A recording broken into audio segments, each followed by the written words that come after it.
Assalamualaikum warahmatullahi wabarakatuh. Alhamdulillah wassalatu wassalamu ala Rasulillah. Segala puji bagi Allah Subhanahu wa taala, juga salawat dan taslim kepada Nabi besar Muhammad sallallahu alaihi wasallam.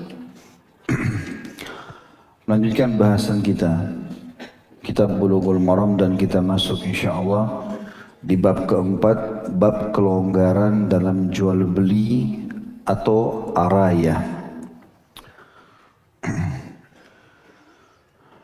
Dan juga ditambah judulnya kelonggaran dalam jual beli araya dan jual beli kebun dan juga hasilnya. Hadis pertama dalam bab kita ini adalah hadis nomor 711 dari Zaid bin Thabit radhiyallahu anhu, anna Rasulullah sallallahu alaihi wasallam rakhasa fil araya an tuba'a bi kharsiha kailan. Hadis ini riwayat Bukhari Muslim. Imam Bukhari riwayatkan di jilid 3 halaman 100, Imam Muslim jilid 3 halaman 1169. Terjemahannya, Zaid bin Thabit radhiyallahu anhu berkata bahwasanya Rasulullah sallallahu alaihi wasallam memberikan kelonggaran dalam araya, yaitu hasilnya dijual dengan menaksirnya menggunakan takaran. Sedangkan dalam riwayat Imam Muslim, rakhasa fil ariyati ya'khudhuha ahlul baiti bi kharsiha tamran ya'kulunaha rutaba. Rasulullah SAW memberikan kelonggaran pada ariyah yang diambil oleh pemilik rumah dengan menaksirnya sebagai kurma kering dan mereka memakannya sebagai kurma basah. Hadis ini riwayat Imam Muslim di jilid 3 halaman 1169. Hadis ini memberikan pelajaran kepada kita tentang masalah orang yang membeli rumah, kemudian di situ berikut ada pohon-pohonnya, tanah berikut pohon-pohonnya. Bagaimana hukumnya? Apakah dipisahkan antara tanah sama kebunnya atau tanah kebun sama rumahnya? Maka dikatakan dalam hadis ini bahwasanya Rasulullah SAW memberikan kelonggaran dalam araya, yaitu hasilnya dijual dengan menaksirnya menggunakan takaran. Jadi kalau dia beli, kemudian pohon itu berbuah, lalu kemudian dia mau jual juga buah itu, kebetulan memang ada rumah, ada juga kebun di situ. Rumah dia jual, kebun itu selama ini menghasilkan. Dia mau pisahkan antara rumah sama kebun, lalu kebun itu ada hasil, dia panen. Maka boleh dia menjual rumah tersebut, kemudian dia juga menjual sisa yang ada di kebun itu dengan menaksirkan menggunakan takaran. Jadi kira-kira berapa kilo, berapa ini, seperti itulah. Dalam riwayat Imam Muslim dikatakan Rasulullah SAW memberikan kelonggaran pada ariyah yang diambil oleh pemilik rumah dengan menaksirnya sebagai kurma kering. Jadi dianggap kurma kering secara umum kalau masih ada kurma di batang pohon, dianggap kering sama dia karena kering lebih mudah dihitung dibandingkan basah. Walaupun nanti mereka makan sebagai kurma basah. Jadi kurma basah tentu sebagaimana pernah kita pelajari sebelumnya, kalau kita timbang sekilo kurma kering dan kita timbang sekilo kurma basah, maka kita akan temukan kalau kurma basah ini mengering akan lebih ringan daripada kurma kering tadi. Karena dia ada bobotnya karena air. Tapi khusus masalah arayah tadi ini, kalau rumah yang ada kebunnya dan di situ ada buah yang memang dijual oleh pemilik rumah selalu hasilnya, maka boleh ditakar dengan ukuran kurma kering, walaupun ternyata di pohon itu ada banyak kurma-kurma yang basah. Sementara kan kita pelajari sebelumnya tidak boleh menukar antara kurma kering sama kurma basah. Ada larangan masalah itu. Karena kalau ditimbang, otomatis kalau kurma basahnya kering akan kurang timbangannya. Tapi kalau kejadiannya seperti ini dibolehkan. Hadis 712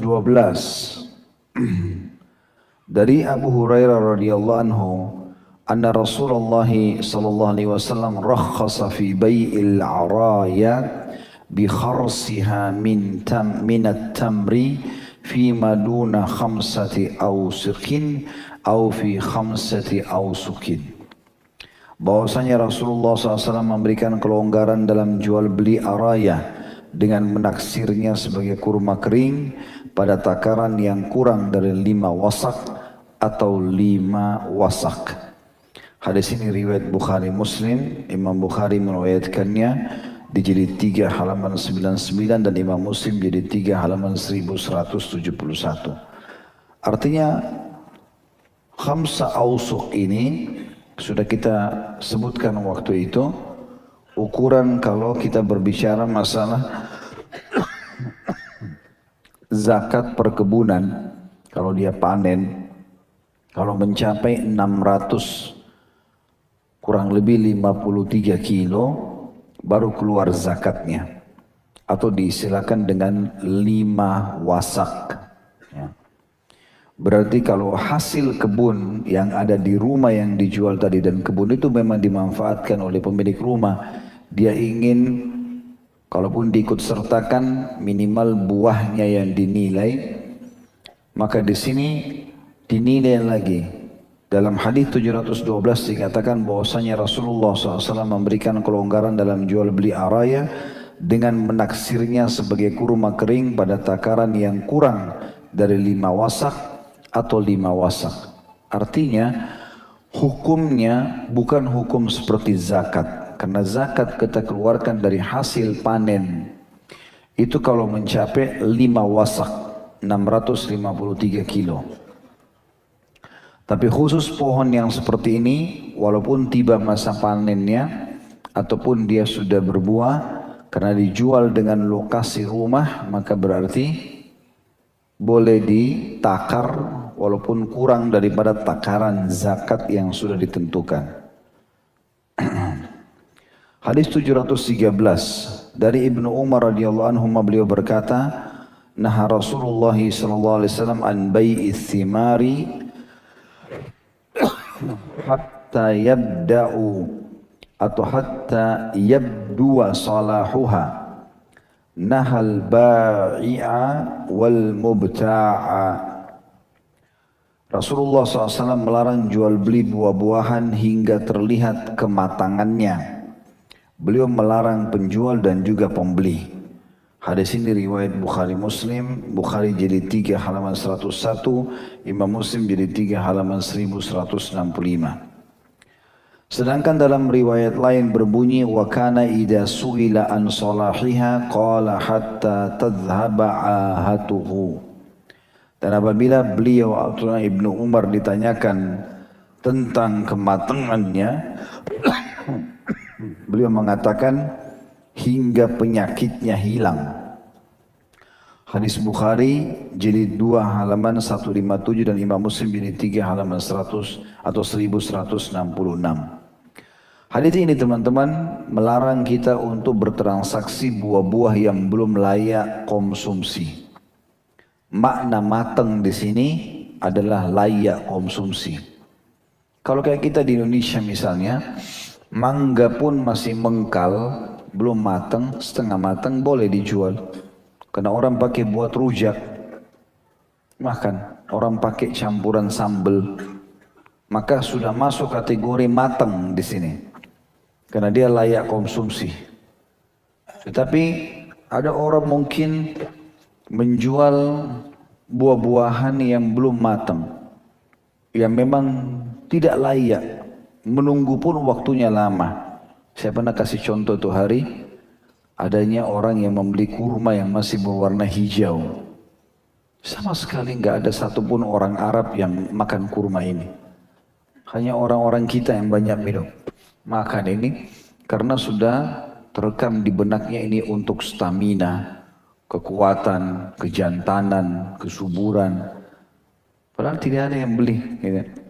Maka saya melihat di Jeddah, kadang-kadang kalau kita turun di Corniche, di pasar, di pusat Jeddah, karena semua umumnya travel kita mampir situ, kemudian baru ke bandara, selain untuk mengisi waktu juga mungkin kalau ada jemaah yang mau belanja lagi, maka di situ banyak sekali orang-orang, bukan asli sana, tapi orang-orang pendatang juga, yang saya lihat memaksakan, kurma masih kecil-kecil, warna hijau, belum bisa berfungsi, masih pahit. Kemudian dipotong sama tangkai-tangkainya dijual. Ini semua yang dimaksud tadi, dia belum sampai pada tingkat matang. Karena kurma sudah boleh dikonsumsi kalau pindah ke tahap dari hijau ke kuning, kuning ke merah atau hitam, ini baru layak dikonsumsi. Jadi warna kuning pun sudah masuk dalam istilah kematangan. Seperti tadi saya kasih contoh itu ya. Pepaya juga begitu. Kalau kita di Indonesia pepaya mengkal dipakai ya. Tapi kalau masih kecil-kecil sekali mungkin belum berfungsi. Makna daripada hadis yang setelahnya riwayat Ibnu Umar waktu ditanya bagaimana dengan yang dimaksud dengan kematangannya, beliau mengatakan hingga penyakitnya hilang. Terjemahan lebih tepat sebenarnya hingga pahitnya, ya, sepetnya, apalah bahasa kita, hilang. Jadi pada saat dikonsumsi, udah orang nggak buang lagi, masih layak untuk dikonsumsi. Ya, seperti itulah. Hadis 714 dari Anas bin Malik radhiyallahu anhu, anna Nabiy sallallahu alaihi wasallam naha an bai'ith thimari hatta tuzhiya. Qila wa ma zahwuha, qala tahmarru wa tasfarru. Bahwasanya Nabi SAW melarang jual beli buah-buahan hingga matang. Ditanyakan kepada Anas radhiyallahu anhu bagaimana sifat kematangan yang dimaksud, maka beliau menjawab jika ia sudah berubah menjadi merah atau berubah menjadi kuning. Hadis ini diriwayatkan oleh Imam Bukhari di jilid 3 halaman 101 dan juga Imam Muslim jilid 3 halaman 1190. Tentu ulama hadis menanggapi masalah ini. Apakah semua buah-buahan bisa jadi kuning dan merah atau tidak? Ya, karena buah-buahan tidak berubah, gitu kan? Mungkin kulitnya, mungkin isinya, tetap aja seperti itu. Seperti kita temukan misalnya durian mungkin. Durian ada yang manis tapi pucat, warnanya putih. Bukan kuning, bukan merah gitu kan. Jadi kata ulama yang dimaksud dengan perkataan Ibnu Umar radhiyallahu anhu di sini adalah maaf, Anas bin Malik, bukan Ibnu Umar. Anas bin Malik radhiyallahu anhu adalah umumnya buah-buahan yang memang berubah warna kalau matang ke kuning ataupun ke merah. Tapi bisa masuk kepada semua buah-buahan yang dianggap sudah layak konsumsi tergantung perhitungan atau pertimbangan masyarakat setempat. Hadis 715 dari Anas bin Malik radhiyallahu anhu, anna Nabiy sallallahu alaihi wasallam naha an bai'il 'inabi hatta yaswadda wa an bai'il habbi hatta yashtadda. Bahwasanya Nabi SAW melarang jual beli anggur hingga menjadi hitam dan melarang jual beli biji-bijian hingga mengeras. Hadis ini diriwayatkan oleh Imam 5 kecuali An-Nasai dan disahihkan oleh Ibnu Hibban dan juga Al-Hakim.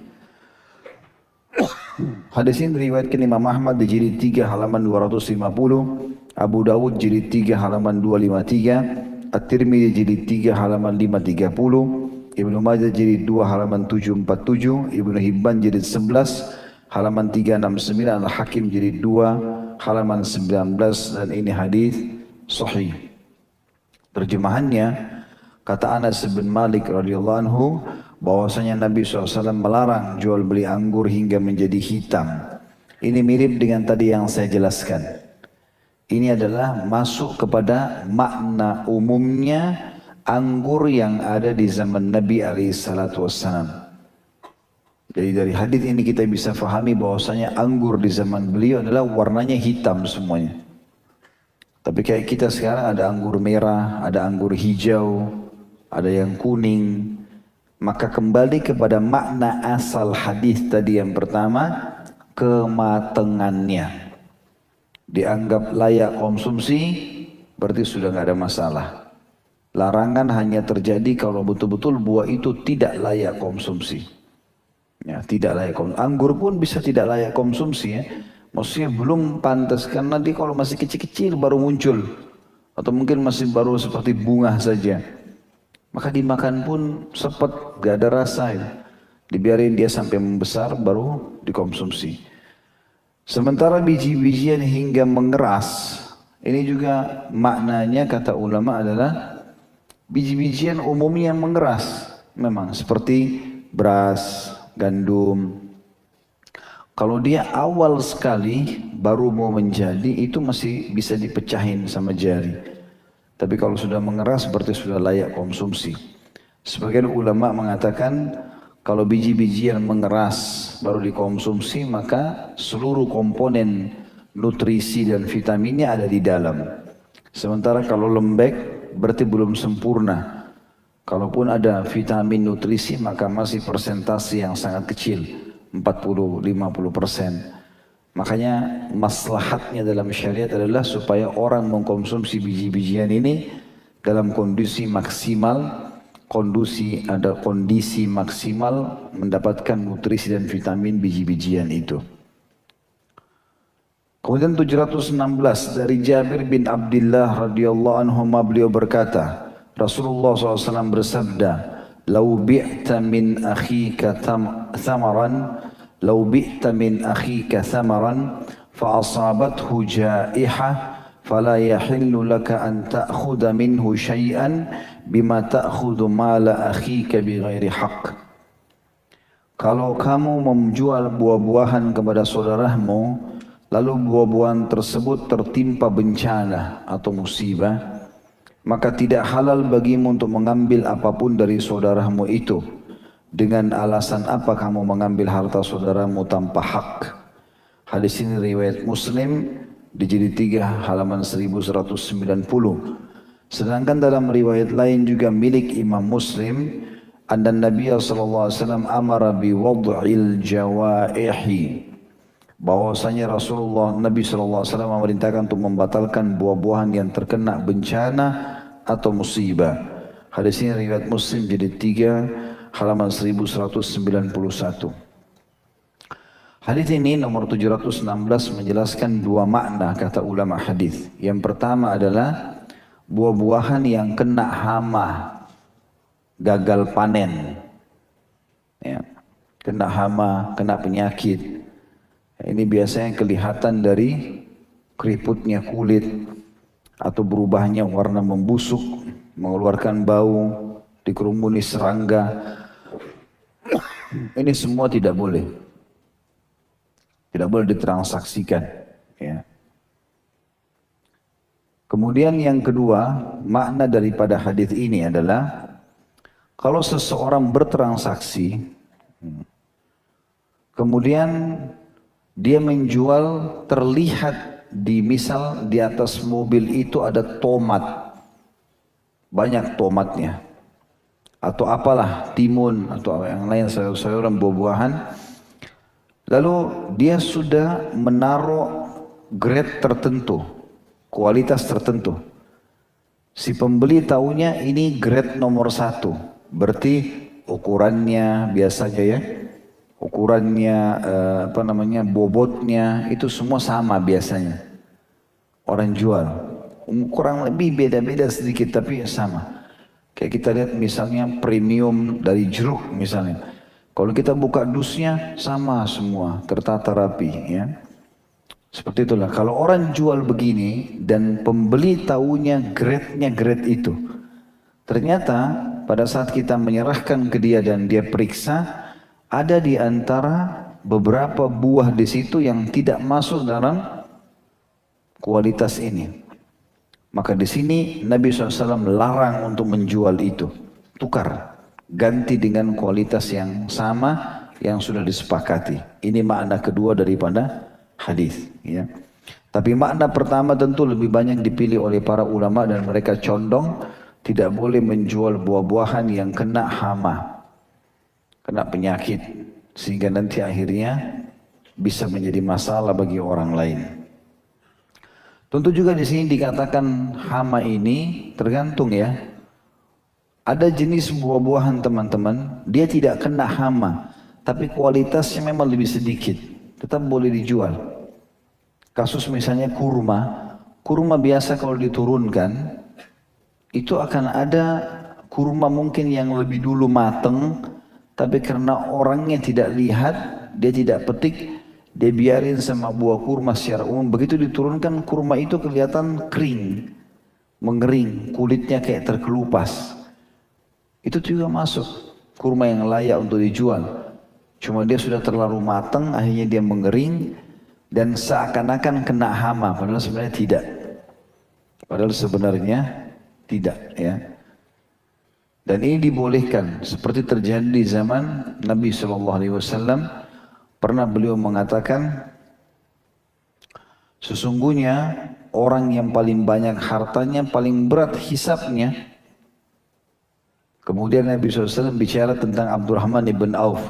Dan hai Abdurrahman, engkau akan menghadapi hisab karena hartamu banyak. Maka mulai semenjak itu Abdurrahman mau habiskan hartanya. Dia nggak mau pegang duit lagi. Maka Abdurrahman keliling Madinah cari produk apa saja yang bisa habisin hartanya. Dia temukan rupanya ada satu kebun kurma, hasil panennya kurang bagus. Semuanya kurmanya kering-kering dan kecil-kecil. Tapi ini bukan kena hama. Maka Abdurrahman beli satu kebun. Orang yang punya kebun tentu gembira karena dianggap ini gagal panen. Tapi dibeli oleh Abdurrahman. Bahkan Abdurrahman kasih keuntungan. Lalu Abdurrahman tampunglah semua kurma itu. Dia niatnya yang mau ambil silahkan. Dibagi-bagiin, yang penting hartanya habis. Dia niat bantu si pemilik kebun. Dia niat juga untuk menghabiskan hartanya. Dia niat bagi-bagiin ke muslimin. Gak ada maksud menjual karena memang dasarnya sudah tidak bisa lagi. Memang orang tidak ada yang mau beli sebenarnya ini. Tapi bukan rusak karena hama ya. Ini saya datangkan kisah ini supaya kita tahu ternyata menjual buah-buahan yang mungkin sedikit berbeda kualitas tapi dia tidak kena hama, tidak rusak, tidak busuk, boleh dijual. Mungkin kita turunkan harganya misalnya itu boleh. Tidak masuk dalam larangan ini. Begitu Abdurrahman lakukan itu dia sudah merasa tenang. Sudah selesai. Saya nggak ada harta. Jadi hisab hari kiamat jadi sedikit. Ternyata ada utusan dari pemimpin Yaman waktu itu. Di Yaman lagi tersebar penyakit.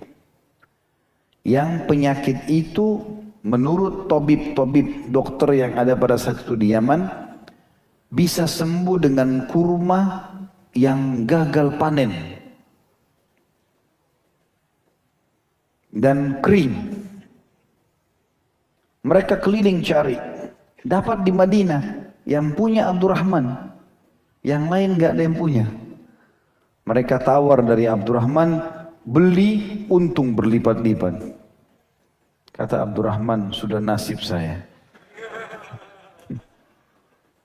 Malah dapat untung. Tapi di sini saksi bahasan, Nabi SAW tidak menegur waktu itu. Tidak mengatakan tidak boleh ya Abdurrahman. Dan ini termasuk takrir.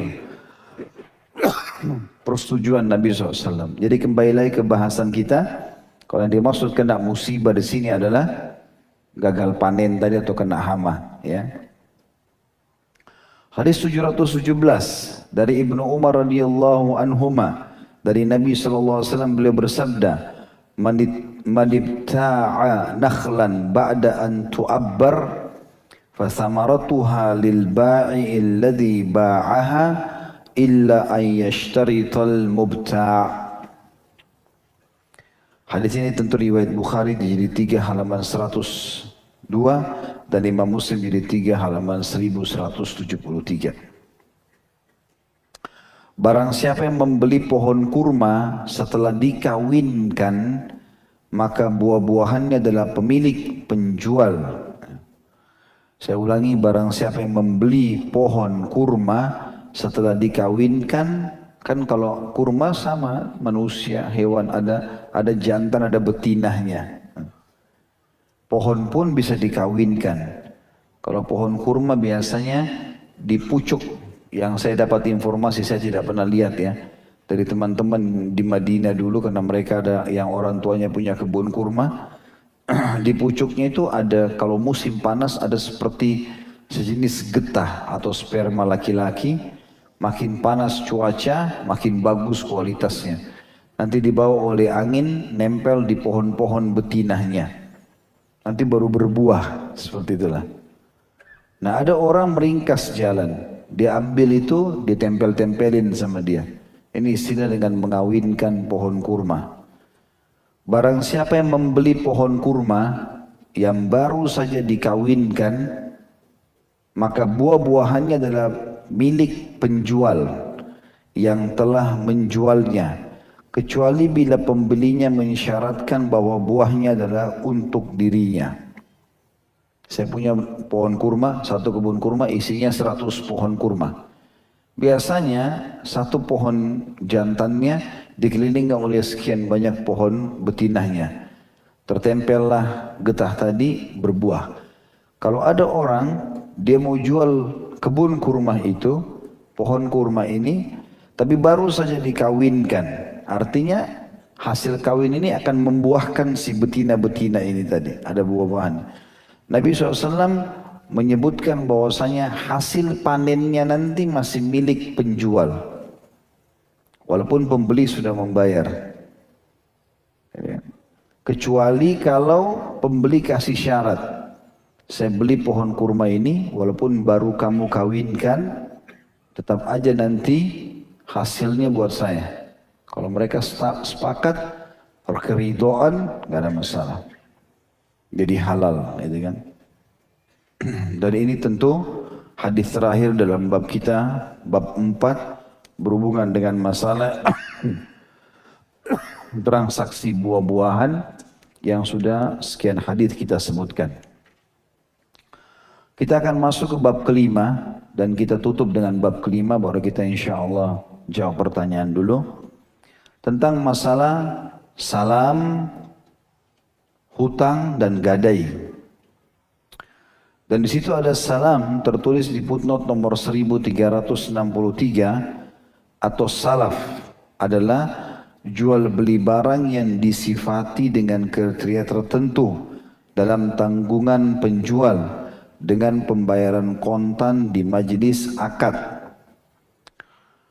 Ini disebutkan dalam buku Tawdih al-Ahkam min Bulughul Maram.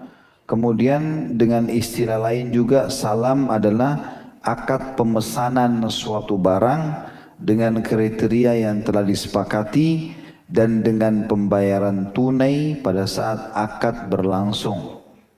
Saya mau beli mobil dengan kriteria ini, saya bayar cash, lalu kemudian barangnya dibelikan atau diambil. Itu namanya salam, lalu hutang dan gadai. Ini judulnya tentunya. Kita masuk ke hadis pertama, hadis 718. Dari Ibnu Abbas radhiyallahu anhu, beliau berkata, "Kadiman Nabiyyu sallallahu alaihi wasallam al-Madinata wa hum yuslifuna fi thimari as-sanata was-sanatain wa hum yuslifuna fi thimari as-sanata was-sanatain. Faqala man aslafa fi tamrin falyuslif fi kailin ma'lum wa waznin ma'lum ila ajalin ma'lum." Nabi SAW datang ke Madinah Dan mereka orang-orang Madinah biasa melakukan salaf pada buah-buahan setahun atau 2 tahun. Jadi uang dikasih duluan, lalu saya akan beli nanti kalau buah kurmamu berbuah dengan kriteria ini. Lalu beliau SAW bersabda, barang siapa yang melakukan salaf pada kurma, akad pesanan tadi kriteria tertentu dan dibayar langsung, maka lakukanlah salaf itu pada takaran yang jelas, timbangan yang jelas, dan tempo yang jelas. Maksudnya, sepakati semua kriterianya, ukurannya, saya beli begini. Jadi orang pemilik kebun pun, pemilik perusahaan sudah harus tentukan, kurma saya ada 3 ukuran. 100 pohon ini umumnya buahnya ukurannya sekian mili misalnya. Pohon yang ini sekian, yang sekian. Lalu dia sudah taruh fotonya kalau kita sekarang, terus harganya beda-beda. Datang seorang pembeli, dia bilang saya mau beli kurma seperti ini. Kriteria yang pertama, saya bayar sekarang, siapin. Gitu. Itu namanya salaf. Nanti kalau panen, udah jadi milik dia. Tapi kriteria seperti ini. Yang Nabi SAW bolehkan harus takarannya jelas, berapa yang akan dibeli, timbangannya jelas, dan juga tempo yang jelas. Tidak boleh ngambang. Gitu. Sedangkan dalam riwayat Bukhari ditambahkan, man aslafa fi syai'. Barang siapa yang melakukan salaf pada sesuatu, lalu kemudian masuklah sabda Nabi SAW tadi, maka lakukan salaf itu dengan takaran yang jelas, timbangan yang jelas, dan tempo yang jelas. Hadis ini riwayat Bukhari jilid 3 halaman 111.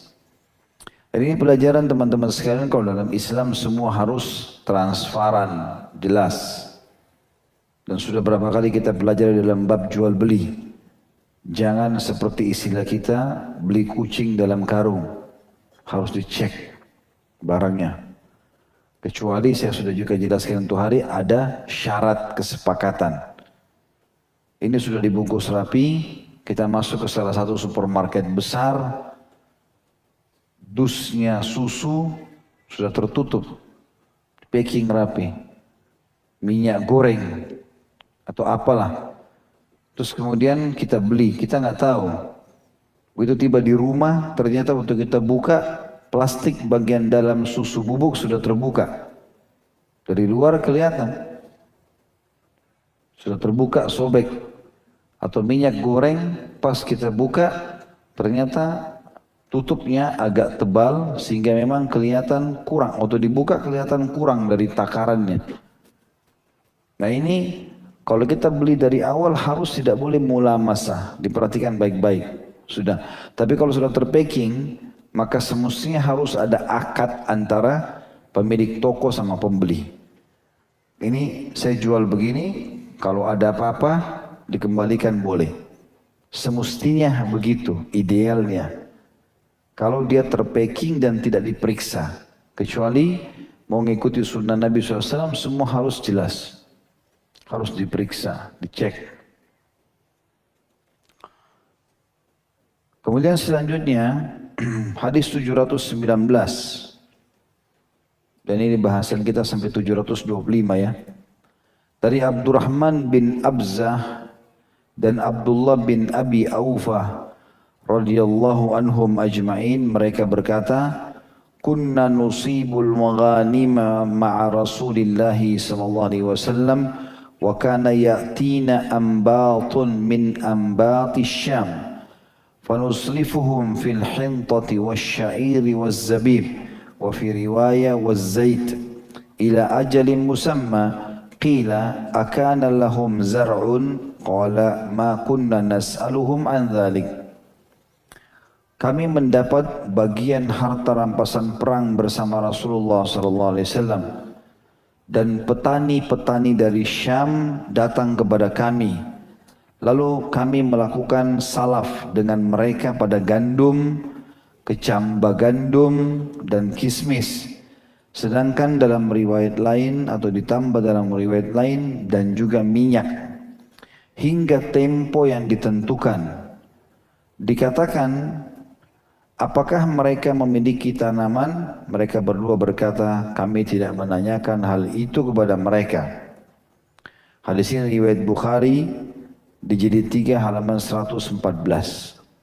Hadis ini gambarannya adalah beberapa sahabat Nabi SAW ada yang mendapatkan harta rampasan perang banyak, tapi nggak disebutin harta rampasan perang ini kapan. Karena banyaknya harta mereka, ada beberapa petani-petani dari negeri Syam, Palestina, Syria, Lebanon, dan Jordania, 4 negara ini namanya Syam, datang menawarkan produk-produk mereka kepada para sahabat. Yang mereka tawarkan adalah gandum, kecamba gandum, ataupun kismis, dan juga minyak. Maka para sahabat pun dalam kisah ini dikatakan membeli atau melakukan cara salaf. Ya. Jadi datang petani-petani mengatakan saya punya gandum, yang satu mengatakan saya punya kismis, yang satu mengatakan saya punya ini dan itu. Mungkin dia bawa contoh-contohnya, lalu para sahabat membeli itu secara cash. Ini kualitasnya begini, oke, saya bayar.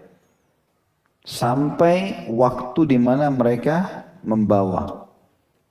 Dan itu ditanyakan kepada 2 sahabat ini, apakah yang menjual kepada kalian pemilik tanaman langsung, pemilik gandum, ya, pemilik kismis ini atau anggur menjadi kismis, pemilik minyak? Mereka bilang kami tidak tanya soal itu.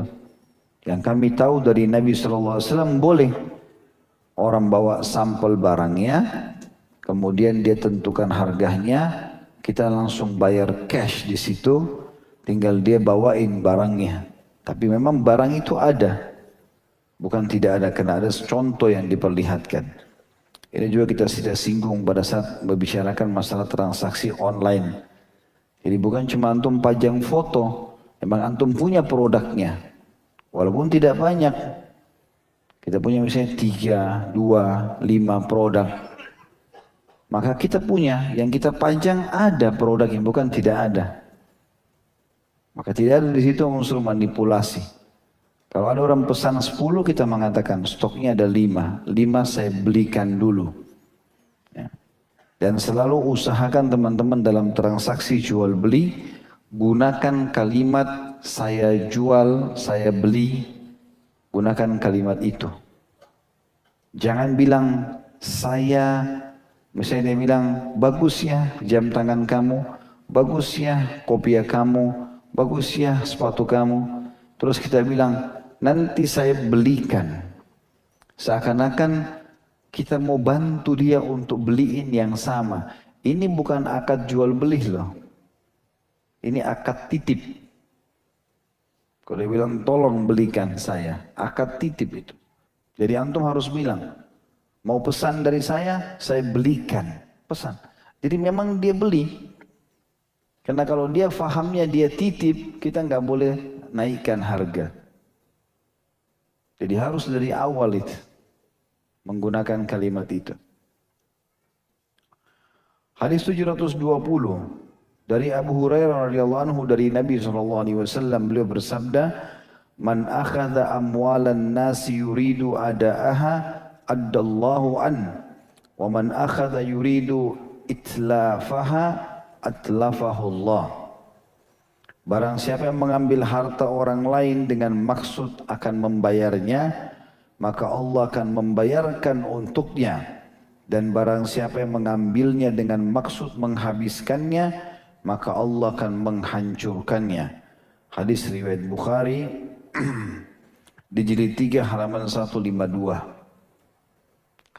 Teman-teman kita dalam Islam tidak boleh menipu, tidak boleh ada tadlis. Tadlis itu samar, gak jelas. Semua harus clear. Jam tangan kamu bagus, baju kamu bagus, saya bisa jual kepada kamu kalau mau. Saya beliin, tapi saya jual. Oh bisa, nanti saya titip aja, nanti saya beliin. Titip loh. Beli 5.000, kasih 5.000. Gak ada naik-naiknya. Transport pun nasib antum. Karena antum yang tawarkan orang. Gak usah tagih transportnya. Ya. Kalau dia mau bayar ya hak dia, kalau tidak ya tidak. Kenapa titip?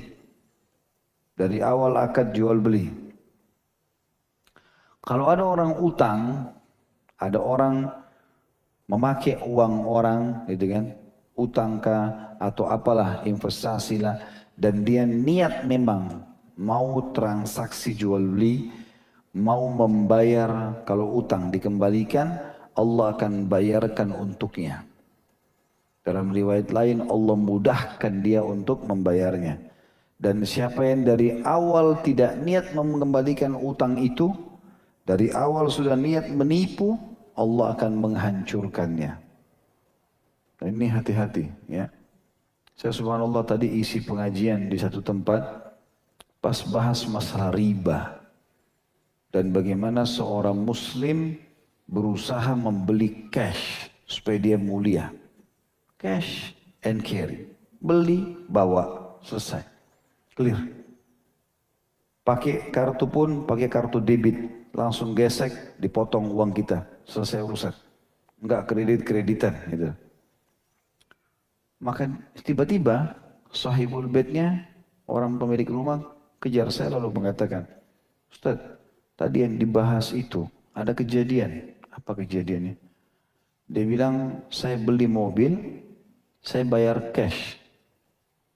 Mobilnya mobil bagus lagi, ya, mobil Alphard, 1 miliar sekian. Saya beli cash.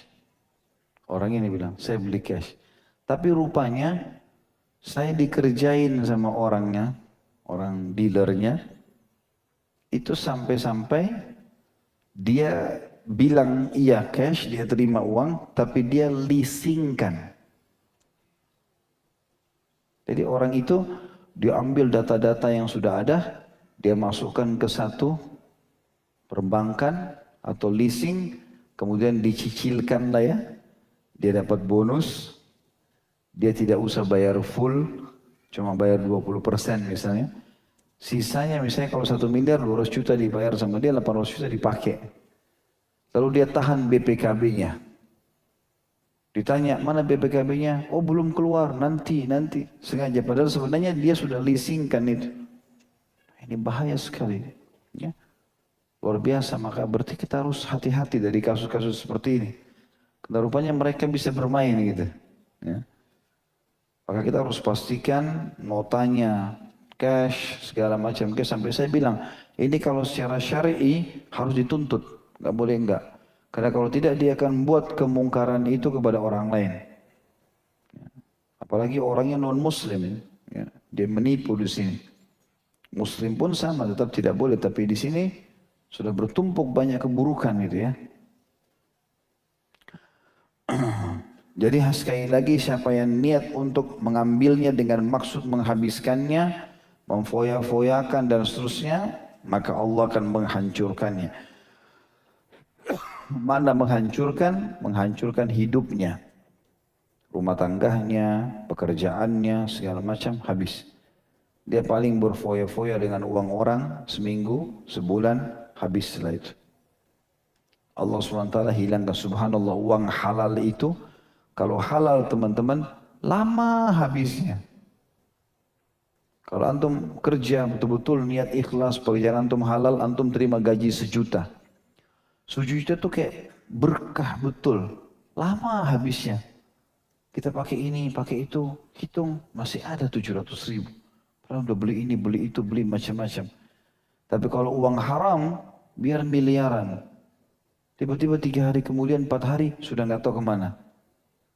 Hilang, bayar ini, bayar itu, ditipu orang, segala macam, banyak. Sampai ada istilah para ulama, harta halal tidak akan hilang.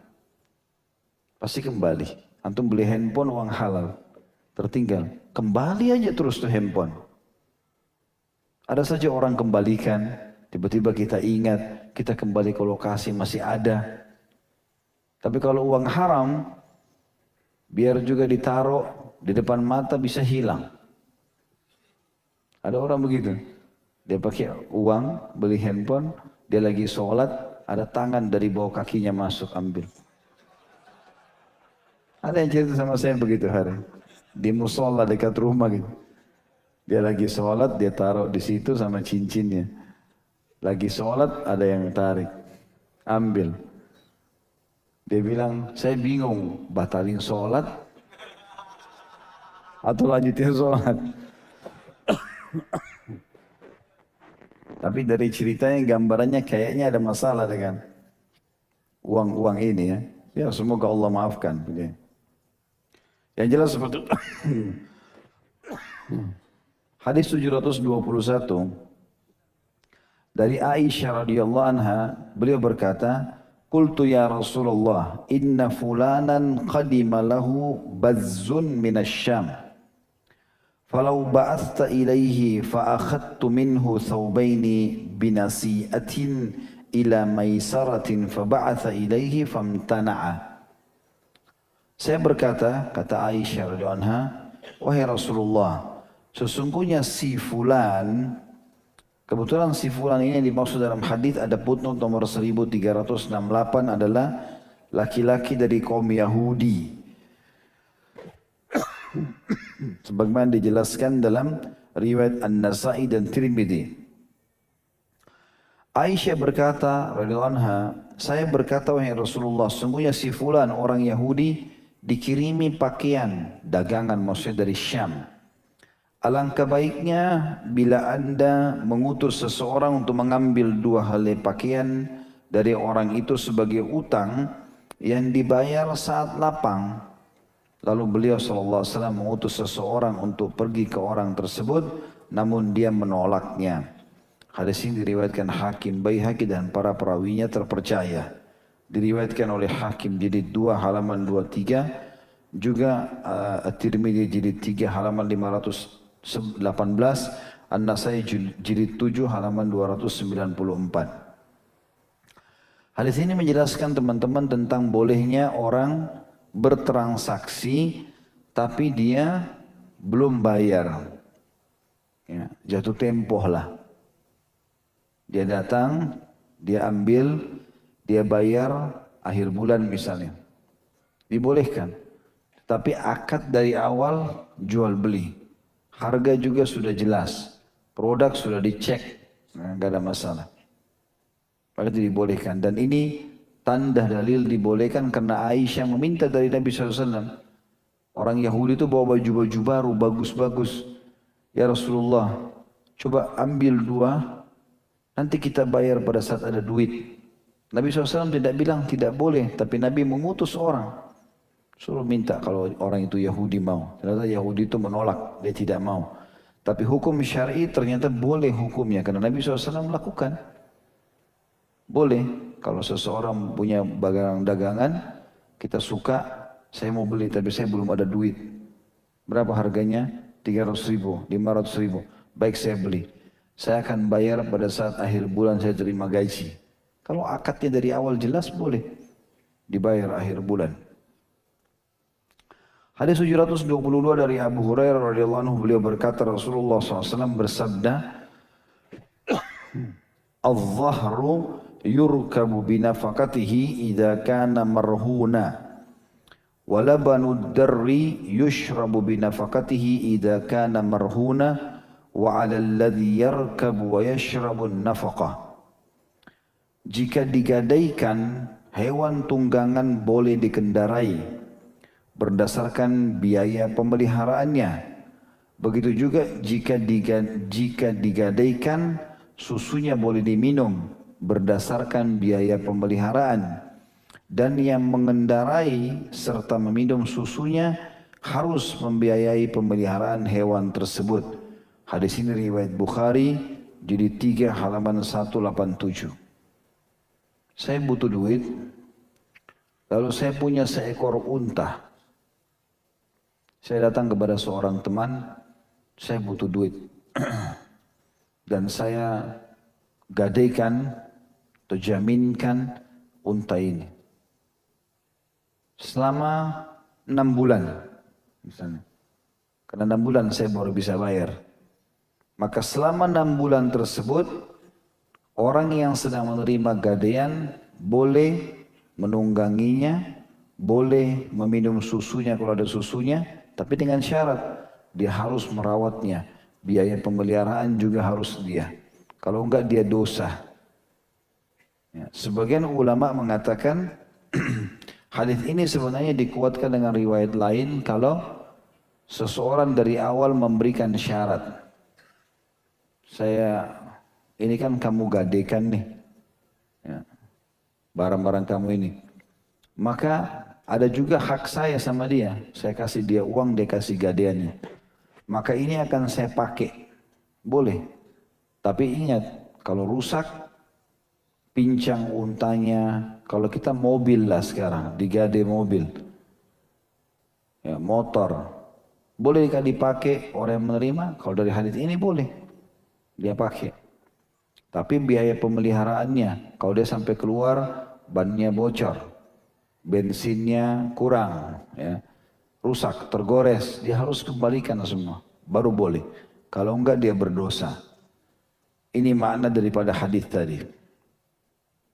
Hadis 723 juga dari beliau, maksudnya Abu Hurairah radhiyallahu anhu, beliau berkata, Rasulullah SAW bersabda, la yuglaqur rahnu min sahibihi alladhi rahana lahu gunmuhu wa alaihi gurmuhu.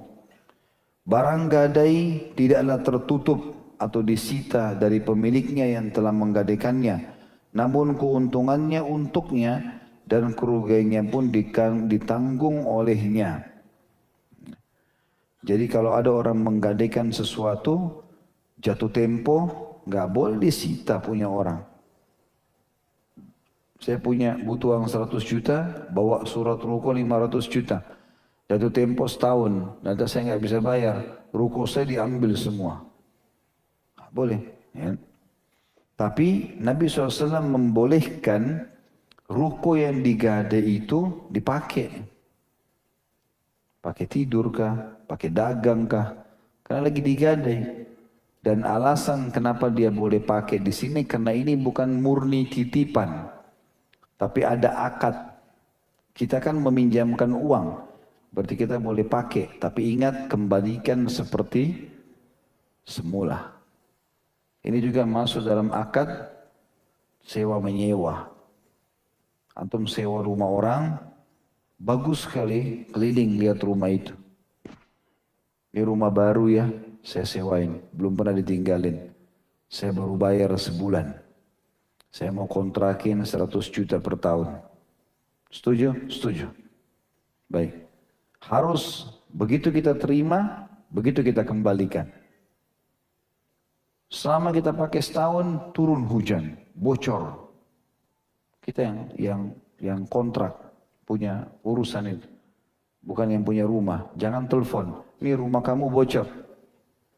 Yang pakai kamu sekarang. Resiko. Dia nggak tinggalin. Gitu kan? Harus kita. Nggak boleh. Anak kita coret-coret tembok. Kembalikan cat sebelum di store kembali. Nggak bisa. Pintu dapur, lacinya dimaini anak-anak, rusak, patah. Digigit tikus. Perbaiki. Tanggung jawab antum. Keran kamar mandi rusak, ganti. Kembalikan semua.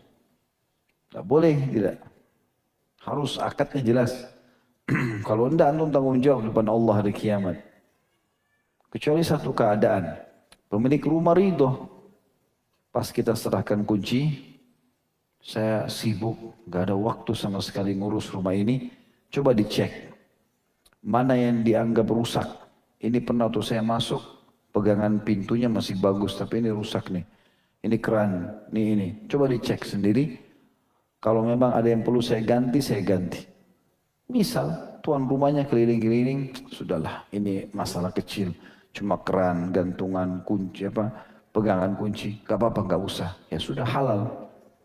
Tapi kalau enggak, tanggung jawab depan Allah hari kiamat. Ya. Saya begitu pernah ngontrak di Condet itu hari, sudah 5-6 tahun mungkin saya ngontrak. Waktu saya mau kembalikan, saya cat semua kembali. Lebih bagus daripada waktu saya terima. Saya gantiin pintunya, pintu digigit tikus, rusak, bongkar, kasih, ganti kunci, ganti pintunya, cat kembali warnanya sama. Ini apa segala macam, keramiknya ada yang rusak, gantiin. Sampai yang kontrak rumah itu nanya, nggak mau kontrak lagi Ustaz?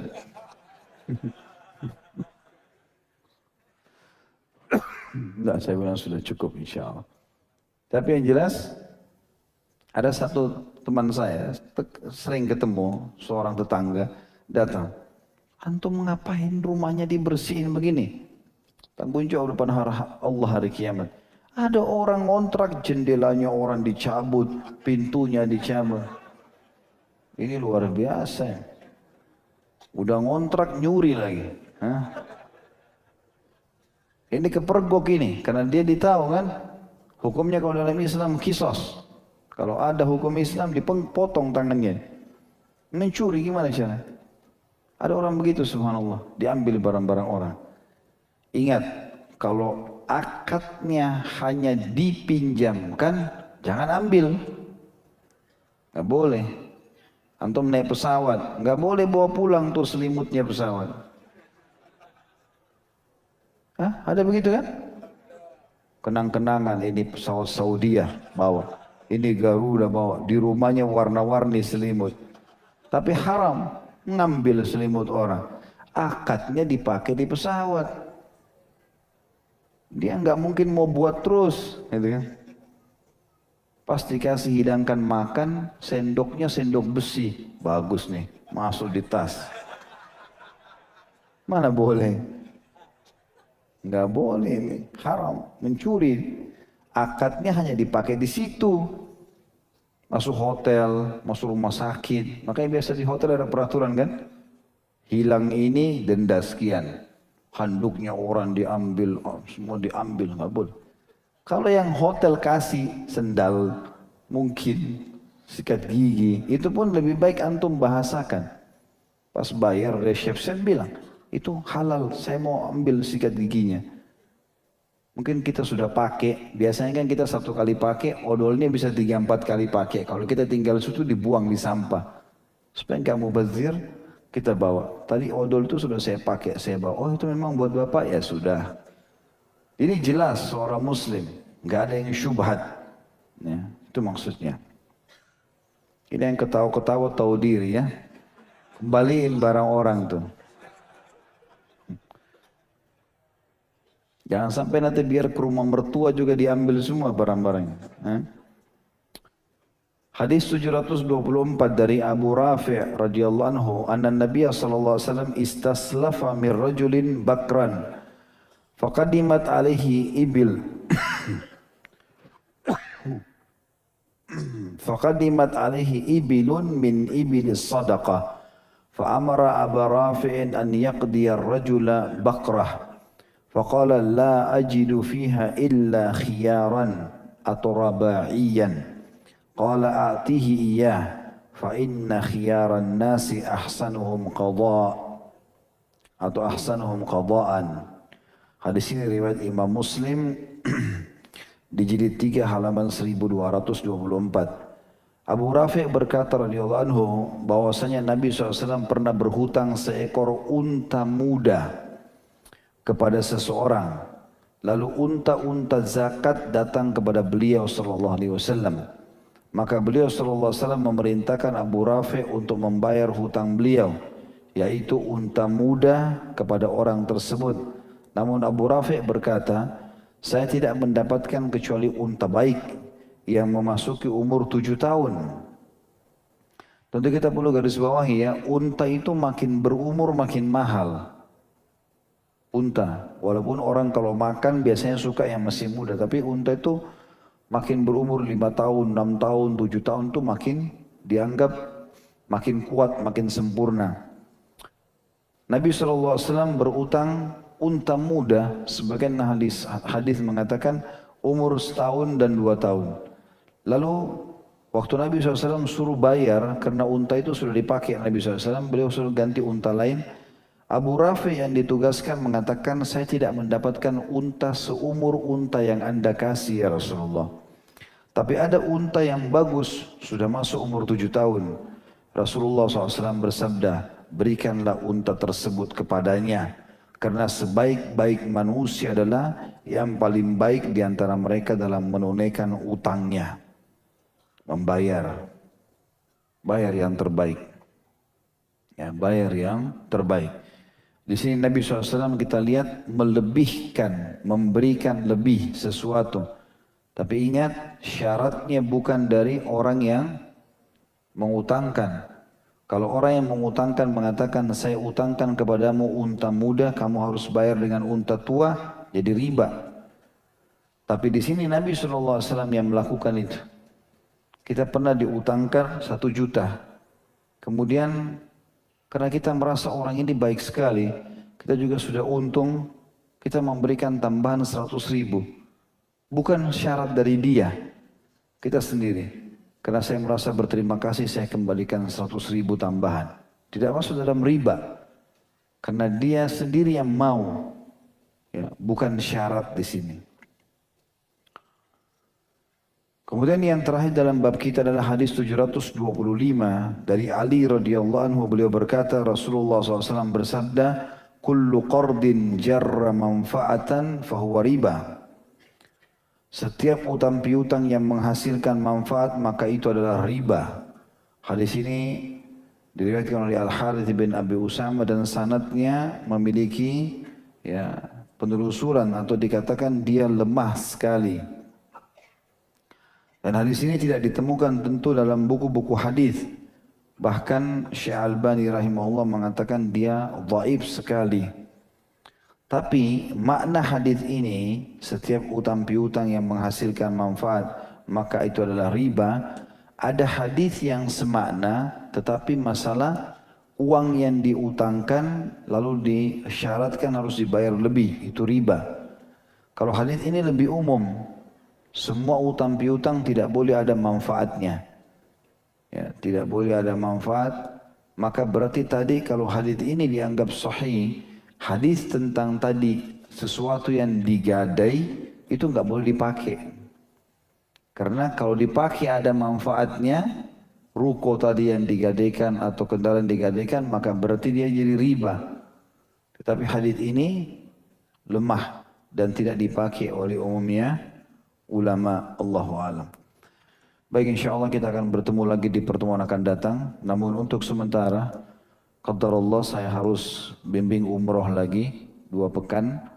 Maka 2 pekan kita tidak ada. Insyaallah mungkin kita akan kembali lagi di awal Maret nanti. Karena tanggal 19 hari Senin nanti akan ada bimbingan umroh. Sampai awal Maret tanggal 1 atau tanggal 2. Tapi insyaallah yang hari Rabu besok tetap ada taklim kita insyaallah, dan sama 2 minggu kita libur sementara. Begitu saja. Subhanakallahumma bihamdika asyhadu an la ilaha illa anta astaghfiruka wa atubu ilaik. Wassalamualaikum warahmatullahi wabarakatuh.